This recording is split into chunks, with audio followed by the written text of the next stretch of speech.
So I'm Yohsuke Murase from RIKEN AICS. Today I'm going to talk about one of the AICS software developed by us. So it's a software framework for parameter space exploration. So in our field, computational social science, the parameter space exploration is very important. So that's why we developed this software. And in the first half of my talk, we are going to introduce what OACIS is and why it is needed and how it is used. And then on the latter half of my talk, I will introduce how we are developing the software. First, I'd like to discuss why we need a lot of parameter space exploration for social simulations. So this picture illustrates how social simulations are usually conducted. So here we have society, our actual world. And nowadays we are surrounded by a lot of IoT devices, and our communications run on digital online. So most of many of social activities are recorded as digitally as a big data. Okay, so based on the big data, we get some insights about social activity and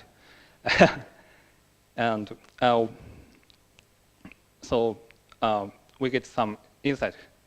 And based on these insights and our common sense, we develop a mathematical model to describe our social activity and compare with data obtained from data record.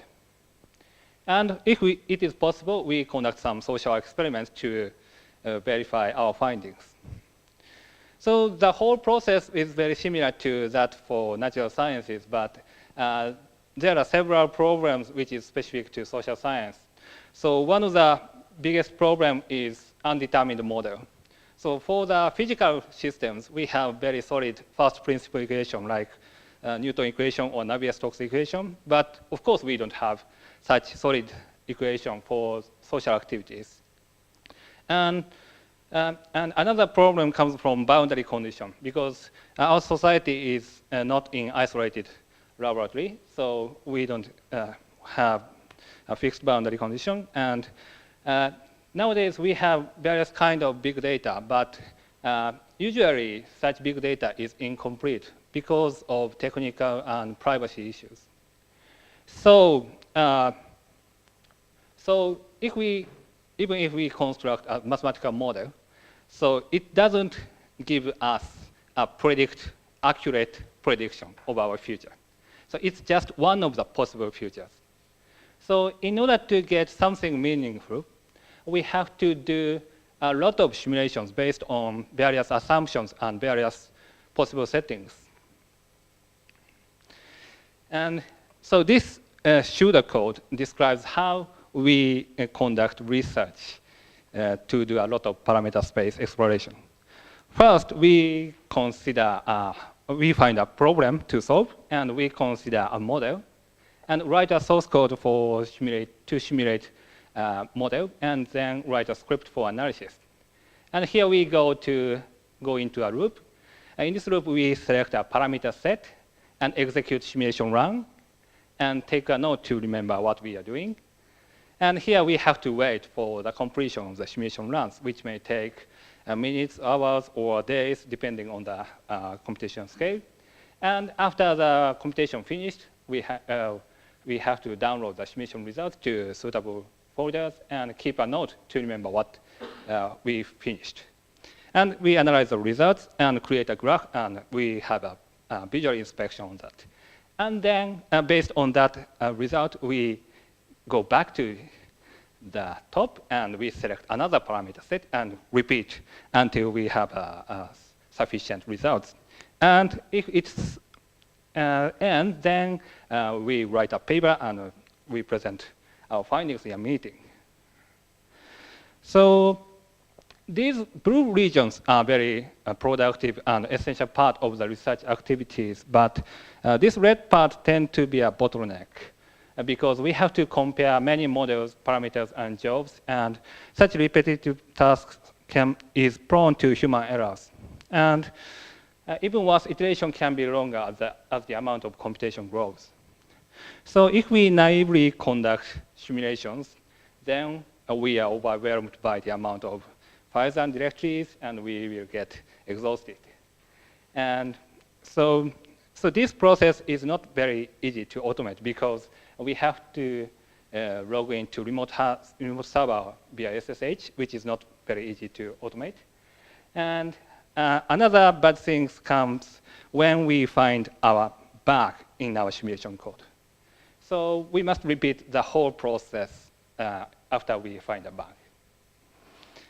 Another problem comes after a few months, after we finish the calculation. We get a referee report usually after a few months. And if we didn't store our simulation results carefully, the result will no longer be traceable. So in order to solve these problems, we are developing a software, which name is OACIS. It sounds like an oasis in a desert. It stands for Organizing Assistant for Comprehensive and Interactive Simulations. So one of the reasons for this name comes from our team name. Our team is Discrete Event Simulation Research Team, whose abbreviation is DESERT. So we needed fruitful oasis in a burdened desert. And another reason is it also includes anagram of our institute, AICS, here. So that is one of the reasons for this name. And here is an overview, system overview of our software. It is developed as a web application. From our web browser user interface, users can select a parameter set and submit a job. And the request is handled by this server process and stored in a database. There is another daemon process, which we call worker, and they are responsible for submitting jobs. And if the remote host is available, it will submit a job via SSH connection. And it will periodically check if the job is finished or not. When the job is finished, they download the result, and they save the results into a dedicated file system, and users can access it from a web browser or file system directly. This is a data structure overview. So it is stored, the data are stored in a layered structure. On top level, we have a simulator, which corresponds to one simulation model. And below that, we have several parameter sets, which corresponds to a set of parameters. And below that, we have runs, which corresponds to a single Monte Carlo run, which have an independent random number seed. So each run corresponds to each job submitted to the remote host. So let me briefly show you a demo.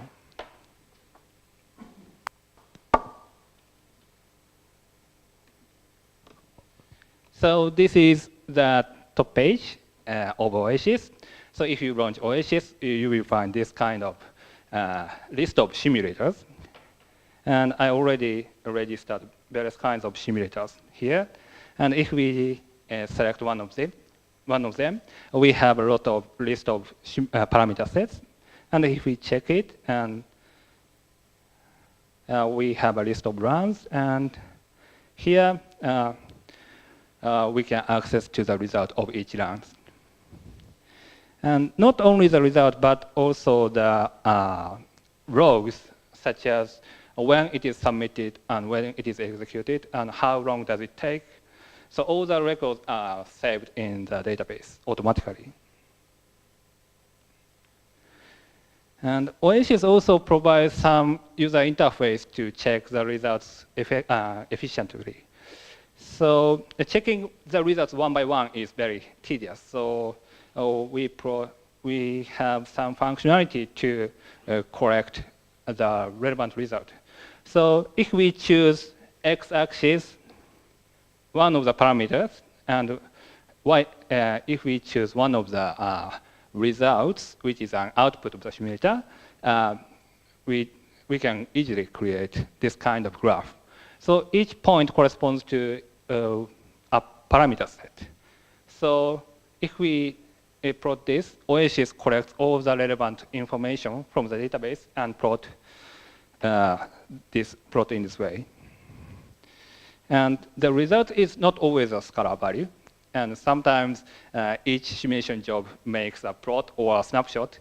And so OACIS also provides a functionality to let us visually inspect how the output changes as we change the parameters. So this is one of the simulation outputs. And x-axis and y-axis are parameters. And if we change the parameter, we can visually see how the output changes. This is one of the functionality user likes.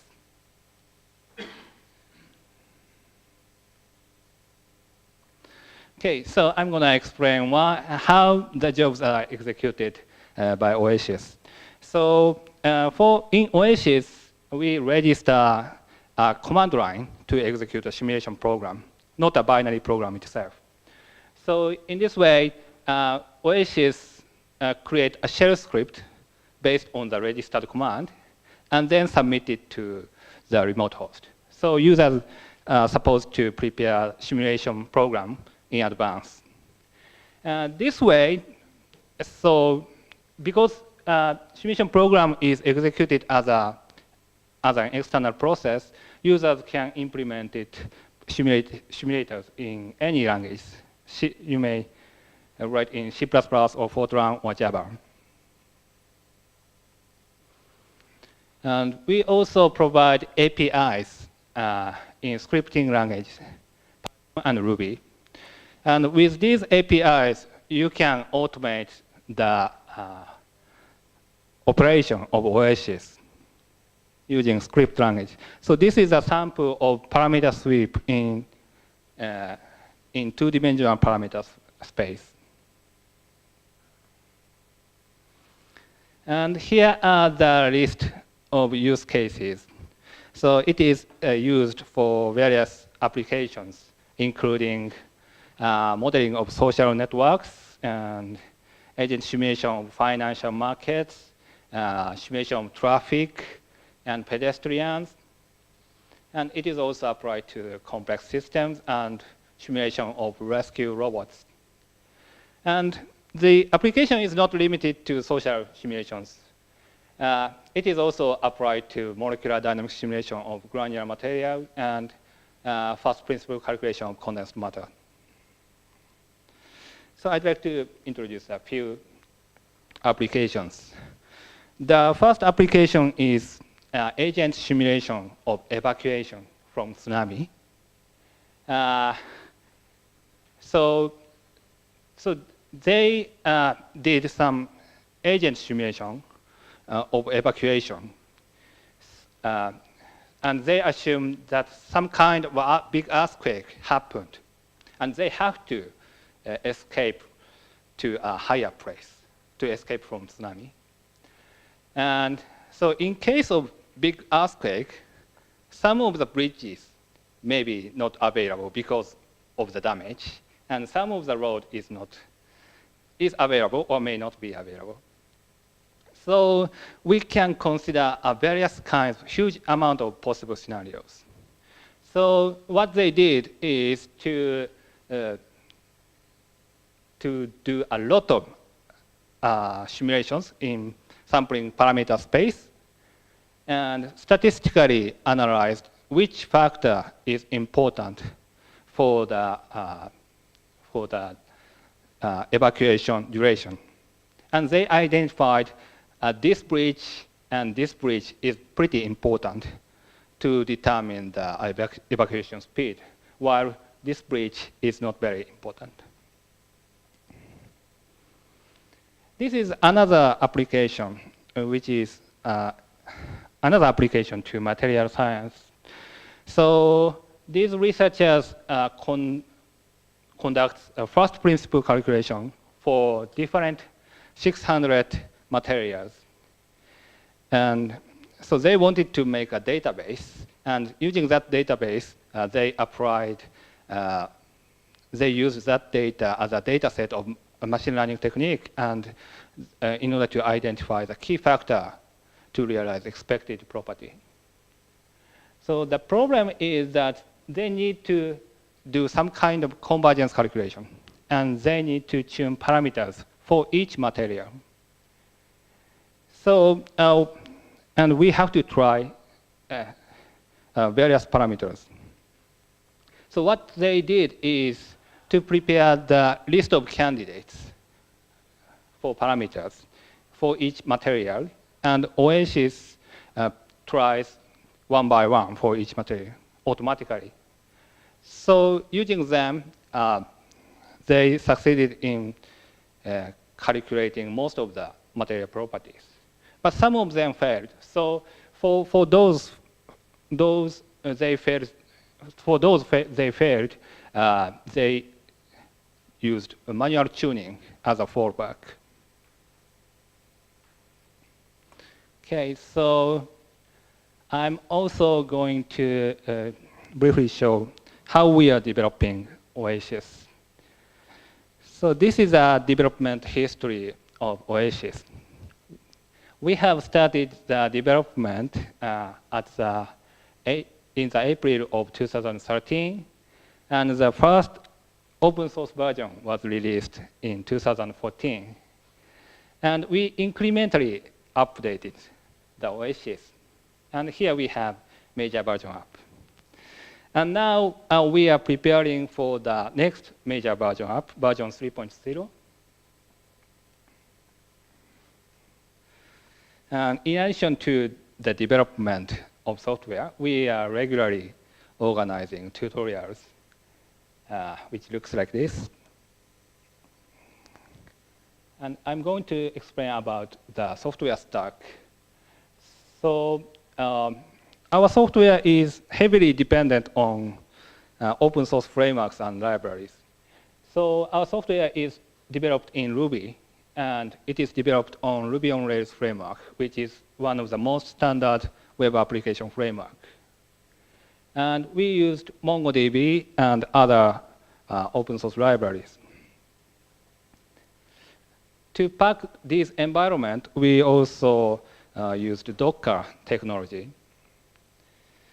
The whole number of lines for the application is about 13,000 lines, so which is not very huge. But so thanks to the open source libraries, we can keep it compact. And to assure the quality, we also put our effort for testing. So we write about 12,000 lines of code for unit testing, so which contains about 1,000 test cases.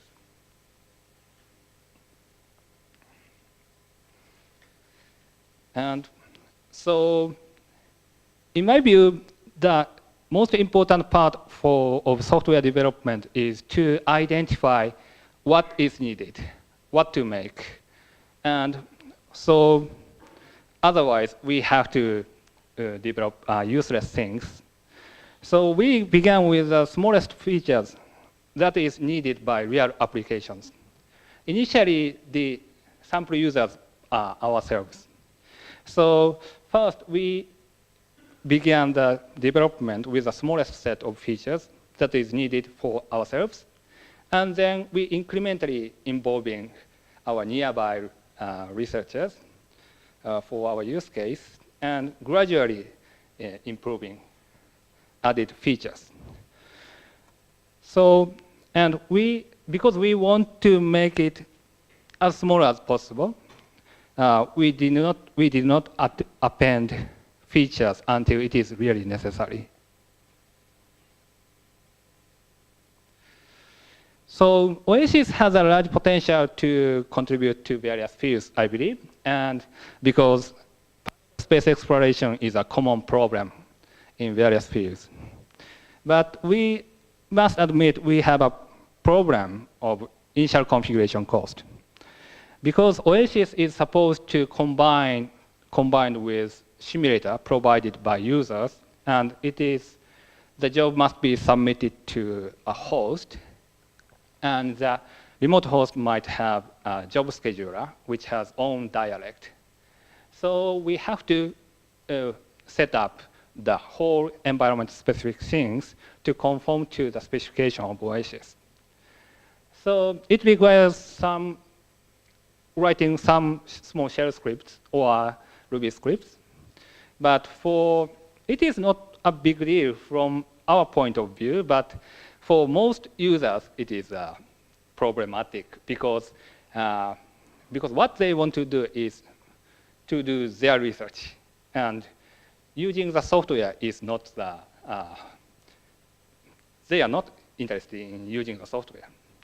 So actually, we are usually providing personal consulting or user support for beginners. So just providing software is not enough. So we have to provide better documentation and user support and consulting. So I hope AICS Software Center helps in that aspect. So to conclude, I have presented our software OACIS, which is available on GitHub. So if you are interested in, so please check this URL. And we also introduced how we are developing the software. So I hope we gave you something useful for you. Thank you for your attention.